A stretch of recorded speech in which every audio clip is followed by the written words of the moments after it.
If you look at everything as visual metaphors, it allows you to take advantage of what film is so good at, which is spectacle, right? Which is visuals. Film is a visual medium. We're talking about writing horror short films. Our case study for today is Stucco. A woman knocks a hole in her wall and wonders what waits on the other side. Total runtime for this bad boy is 17 minutes and 27 seconds. What are the things they're doing that makes this feel so provocative? Let's get into it.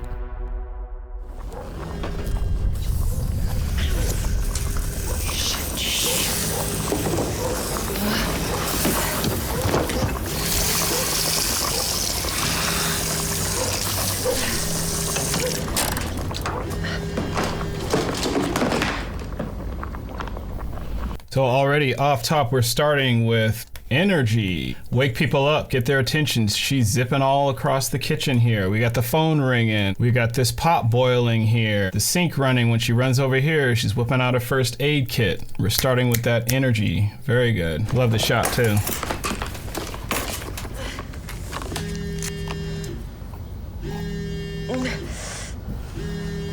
Very dynamic opening. To talk about us.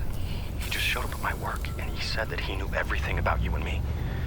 And I said I don't know anything because I don't. Well, he said you moved out. Okay, cool. I guess I don't get to know about that part either. I thought that we would do this together. I miss you. Okay.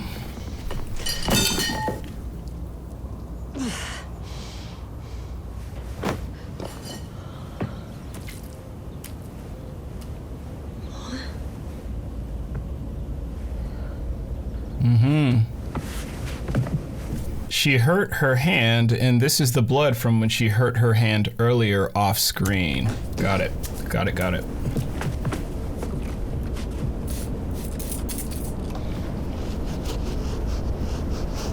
Oh.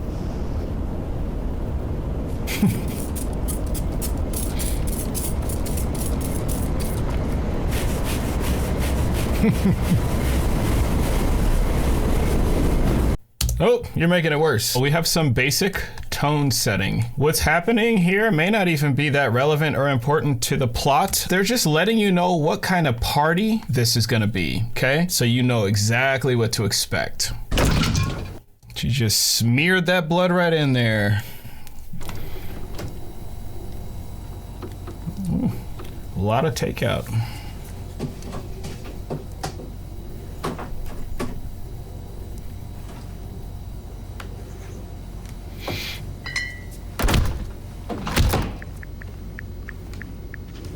It's on its way.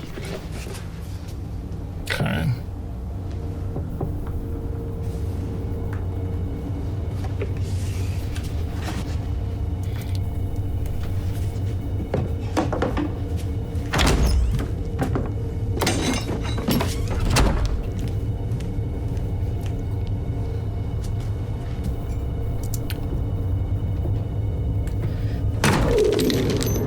There we go. Nice title reveal. This is looking like the inciting incident. She just punched a hole into her wall and found a hidden space. And we are 2 minutes, 41 seconds in, and we had the inciting incident.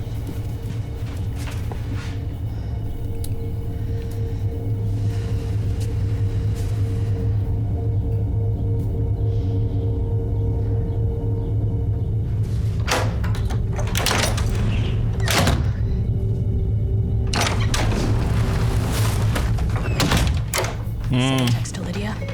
First of all, thank you so much. Looks like agoraphobia, fear of leaving your house, and maybe anxiety. She's got some sort of behavioral health deal. Our inciting incident, character's got a problem. Well, she's punched a hole in her wall. That is our inciting incident for the main story. And then we have a bit of a B story, which I think this is all a part of one story. It leads into the same story anyways. But she has agoraphobia, or she doesn't want to leave her house. She has two problems. I gotta deal with the hole in the wall, and she can't leave her house. Got it. What does she do about the problem? Okay, so this is gonna take us to the rising action. We see what the problems are. What's she gonna do about the problems? Press. For making this move such an easy process, exclamation point. I just had one question, comma. I was putting up a piece of art on a wall and it sounded hollow, comma, almost as if there was an open space on the other side, question mark. No rush, comma, I just wanted to see if I could get the original blueprints, question mark. Thank you, comma, smiley face, so much, exclamation point. I'll send it. She is contacting the old homeowner about the hole in the wall and the space behind the wall. This has got to be the most unrealistic thing ever. Her text-to-speech works perfectly? Like, in what world does text-to-speech work this good? Okay? Very fun. I'll put it that way. Very fun. And now she's taking action to find out how to fix the problem. And part of finding out how to fix the problem is, why do I have a space behind my wall? She's doing information gathering. Okay? Cool. Okay.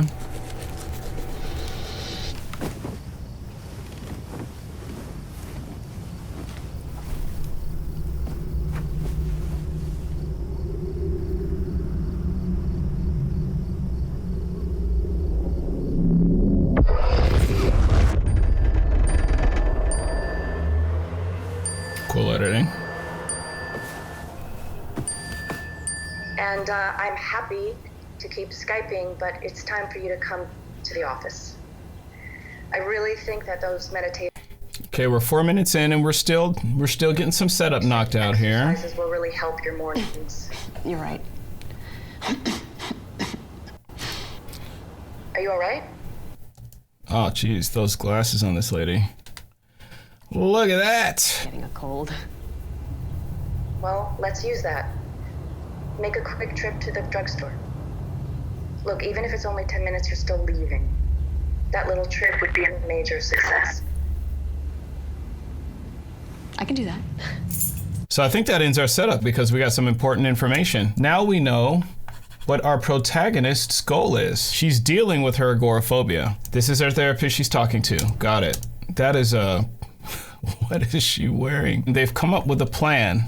She's starting to feel sick, okay? And the therapist recommends, hey, this is a good opportunity to get out of your house, even if it's for 10 minutes. That would be progress for you. And we know that this is important because they gave us a nice little close-up on this line. They wanted to make sure we catch it, okay? The trip would be a major success. The trip out of your house would be a major success. That little detail is very important, okay? So we know what our protagonist's goal is, to get out of her house. Okay, just do it. Thinking about actually leaving the house, okay.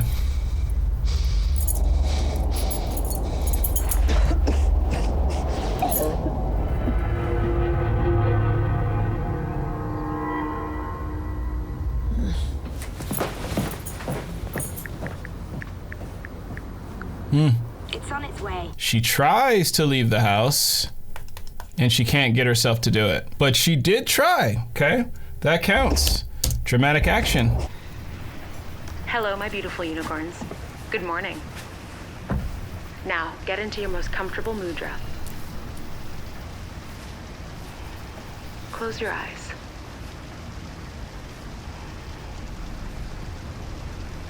I want you to see a throne of your own making, a symbol of power, a symbol of conquering. We are powerful.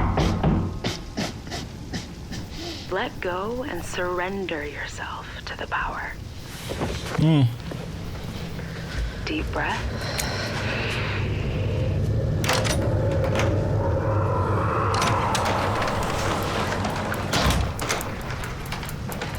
You feel your body start to pull towards it. You're standing before your throne. The throne you deserve. And relax. This is my relaxation, bitch. Few interesting things going on in here. As she's getting into the zone and meditating, we can see the background actually morphs. It looks like they, you know, did some turb displace in After Effects there. Very cool. And then we see this, looks like little haze or fog form. And then when she snaps out of it, it goes away. Cool, we love it. Loving the sound design in here as well. She was supposed to go to the drugstore. She didn't do that. So rather than leave the house, she had somebody pick up the medicine for her. We're not doing such a good job dealing with the agoraphobia here, okay? And also, it's probably worth taking note here, is when we're getting close-ups with the meditation here. We're getting a close-up here. You're standing before your throne. You deserve. The throne you deserve. They're making sure that we get a close-up on this line here. Throne you deserve. Okay, interesting. Deserve.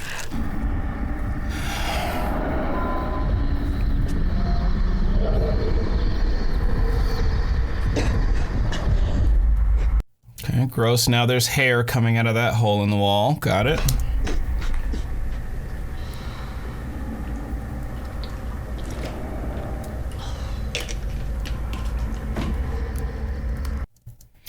She seems to be getting a little sicker. She's coughing more.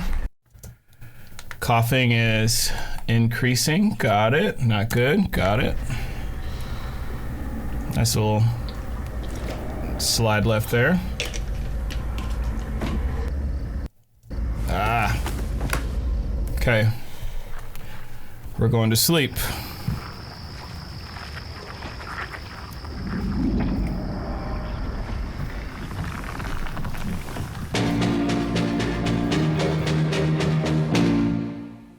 As I lay down here thinking of just what could be, but I'm stuck here daydreaming in my fantasy, wanted to know what it feels like with you in my arms. Oh, to hold you, oh, to touch you. My imagination is running so wild over you, and the temptations got me bugging. I don't know what to do. If I could kiss you, oh baby, I know the truth. The wonder of you, the wonder of... Okay. Well.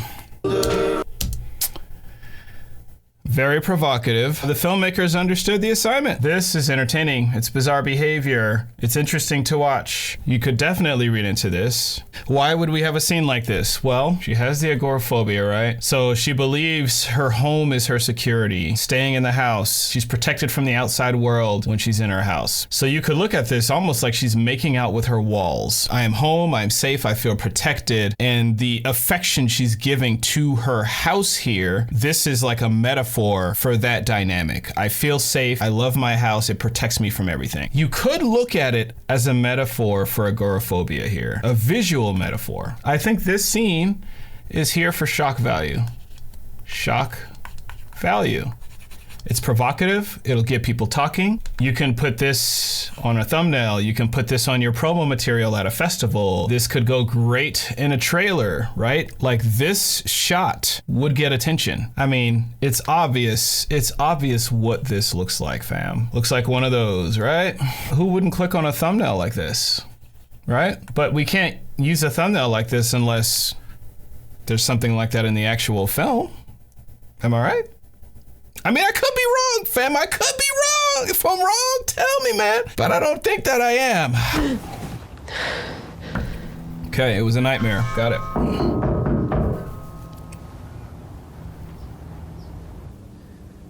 Hey, I just want to talk for like a second, please.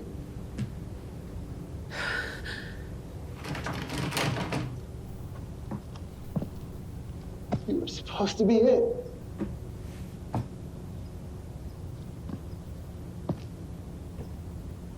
I just want to know how long it was going on.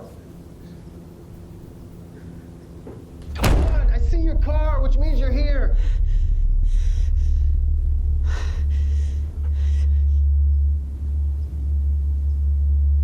Please, please.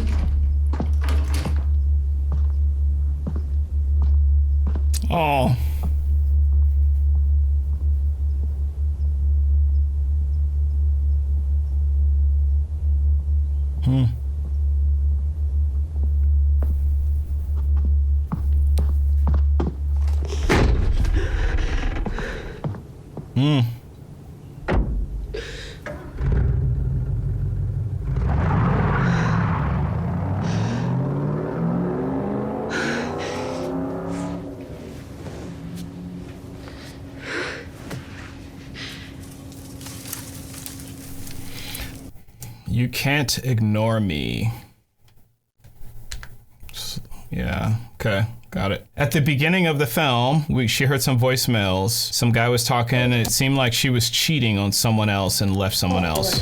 And now it sounds like her ex-boyfriend, ex-lover, whatever, came to her house and he wanted answers. She hid. She did not answer the door. So he left a sign on the window and then left. Okay, so what's interesting is her response to all of this. This is more than I don't want to talk to him. We have baggage. So by her staying in the house, she also doesn't have to deal with the baggage. And the ex-boyfriend, the cheating, maybe whatever mistakes she's made and hurting people, she doesn't have to deal with the baggage too. Okay, got it. Okay, now the cops are here. You understand Got it. everything. But you're not going to arrest him, are you? Because it's not really his fault. No, we're not. Are you living here alone? Get a security camera. She requested the police not arrest her ex, so it seems like she doesn't want to get the guy jammed up. And now she's installing a security camera upon the police officer's suggestion.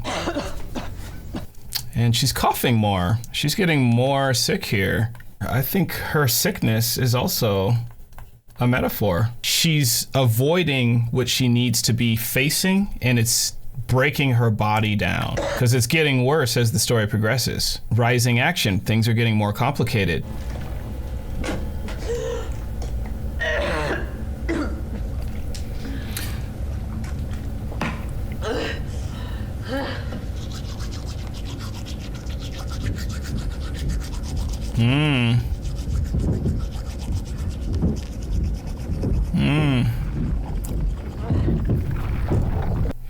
And the hole is getting bigger. She's getting sicker, and the hole is getting bigger. Interesting.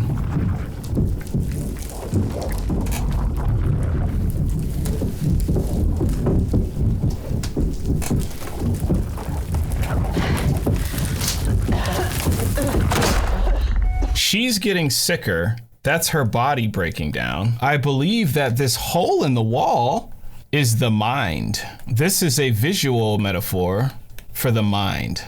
Let's press. Oh, hi, you. I am so happy to hear you're settled in. I just knew something about that piece was gonna help. Okay, so it's only one bedroom. I know, I checked the original blueprints and there was nada. But maybe there was like a renovation that wasn't permitted, or something was covered up after the house was built in 1941. Now, most people might find that creepy, but I find it exciting. She's getting a call back with the lady telling her about the hidden space that she asked about earlier in the film. She found a hole in the wall and asked, hey, can I see blueprints, etc. Got it. Anyway, ring me back if you find anything on the other side. I hope you're doing well. I really do. Kisses.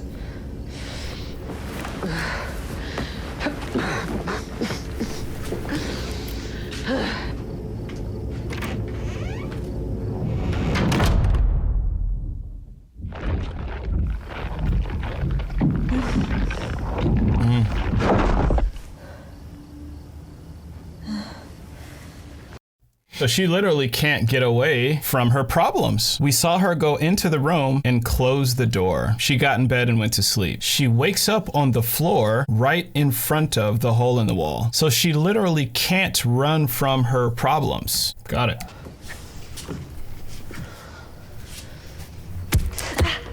Oh.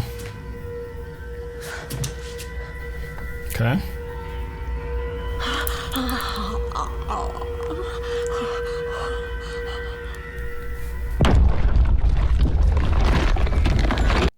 She stepped on a tooth and then checked to see if it was her tooth, and we're not entirely sure if it was or not. Got it.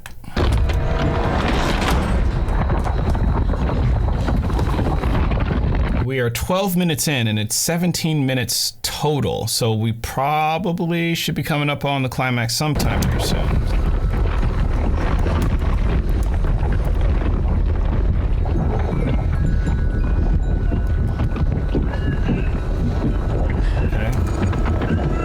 So this is the camera footage from that new camera she installed in the living room. It says camera up here, and this, I guess, is the vantage point from on top of that shelf. Because here's the hallway, here's the front door. Got it.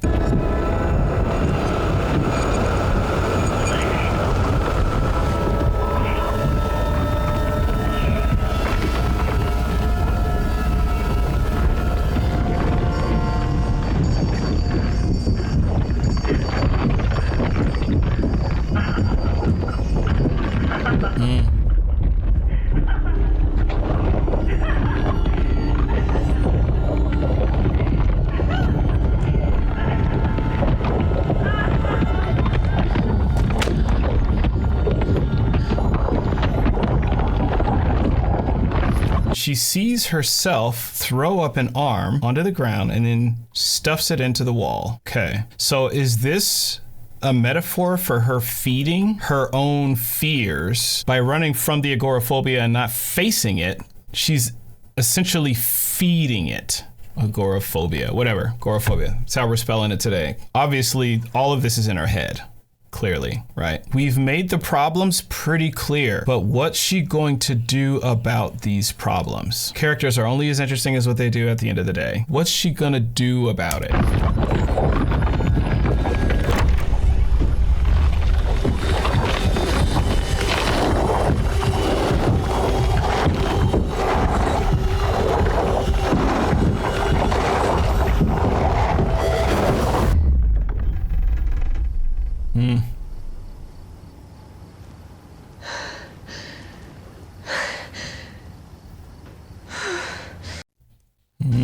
The classic moment of decision where you give the protagonist an uncomfortable choice. So it's very clear her agoraphobia is the problem. And then the other hard spot is outside. If she escapes the house, she has to deal with her problems, right? So she's right in the middle here. She's seeing all kinds of crazy stuff. She's seeing herself stuff arms into walls, etc., right? If she goes outside, she has to deal with everything she's been running from. So this, not good either. Both of these, not good. Stuck between a rock and a hard spot. Does she exit the house and face her fears? Or does she go back into the house and hide and her problems continue? What does she do?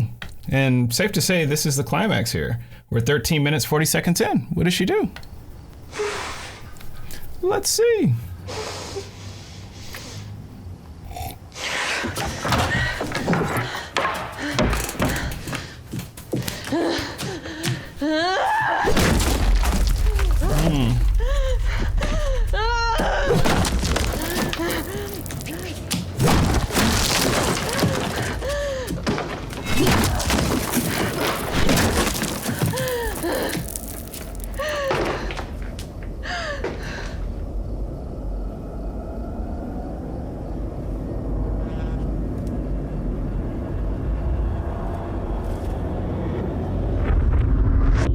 So she picks a third option. She didn't hide, she didn't go outside, she faced the wall. I dig it. If this hole in the wall is a visual metaphor for her problems, then her taking a sledgehammer and busting through that wall would be her stepping into her own mind. She's facing those problems. She's facing those demons. The implications are obvious. This has to be the worst drywall job ever, by the way. I mean, look how thin this is. What?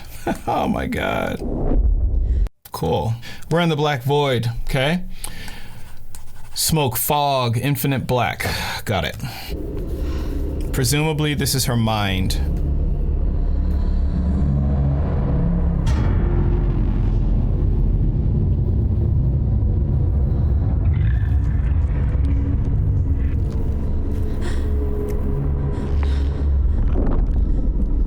Oh.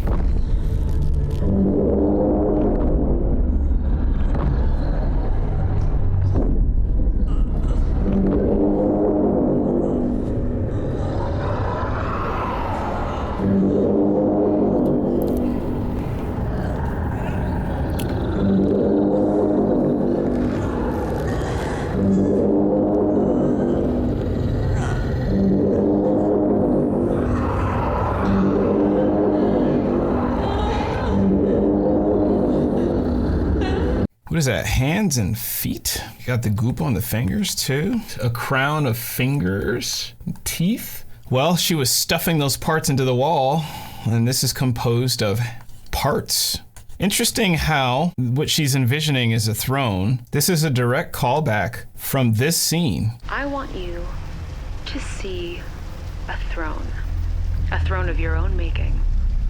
And as she was envisioning it, we saw the little fog and the smoke appear here. And then the walls got all turby-warpy, almost like maybe she was going to get sucked into that void. Before your throne, the throne you deserve. The throne you deserve. The reason why this thing is appearing as a throne of flesh, this is the throne that she feels she deserves. She's been hurting other people, presumably, right? She's got her ex-boyfriend, she's got the guy she was cheating with, and she's ignoring both of them. So maybe she's envisioning the people she's hurt, taking pieces of them or something. That's why this throne is made of pieces and parts. This throne is like baggage. So it's like a visual metaphor. It's everything she's running from is what this throne is. Let's see what happens. Makes sense, it makes sense.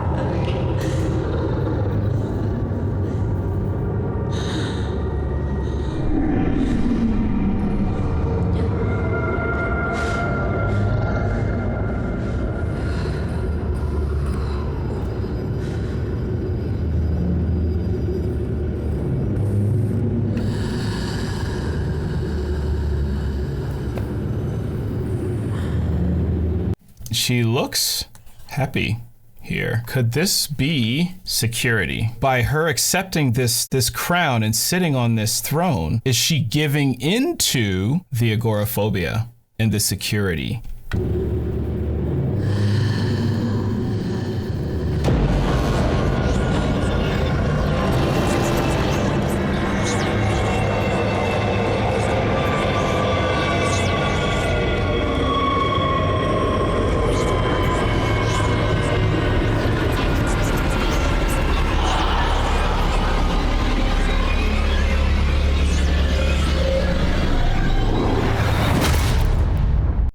Whoa, happened there. Very powerful. She realizes she can't run forever.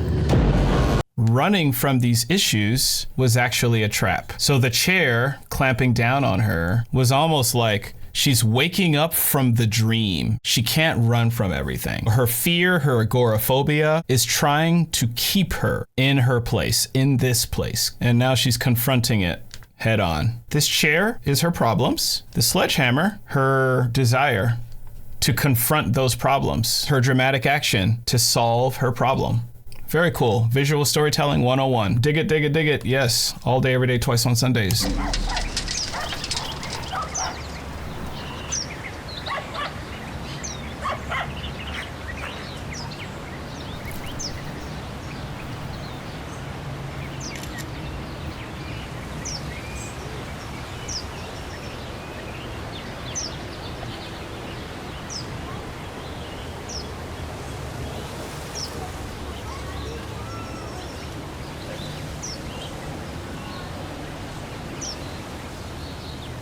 Nice. Written and directed by Janina Gavankar and Russo Schieling. Very good job, folks. Very good job.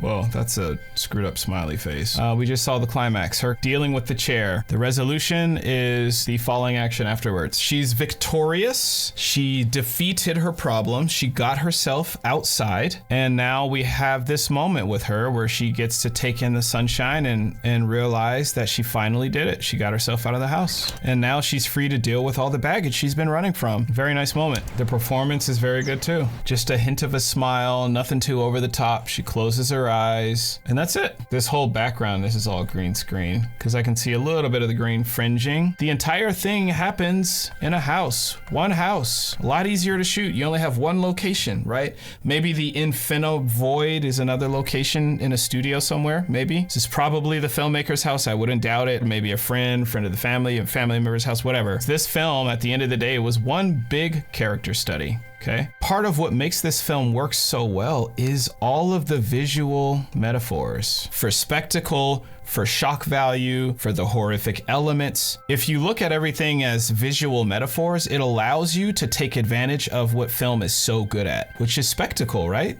Which is visuals. Film is a visual medium. By using visual metaphors, you can take those heady things like anxiety, depression, that's a very heady thing, right? There's nothing to see, and make it something external that we can see, something external that we can actually point a camera at. Okay, we can make something entertaining out of it, where you can really delve into what's truly entertaining, but it can still be meaningful. Clearly, we have experienced storytellers at the helm here. They knew what they were doing. The execution was very solid. They could pull off a 17-minute short. However, if you're new to filmmaking and you're just starting with screenwriting and filmmaking and you're trying to get in here, I would not advise writing a 17-page 17-minute short film. I would not advise it. Start with something simple. South by Southwest 2020 Special Jury Prize. That's a big deal. The romantic music when she got freaky with the wall caught me off guard.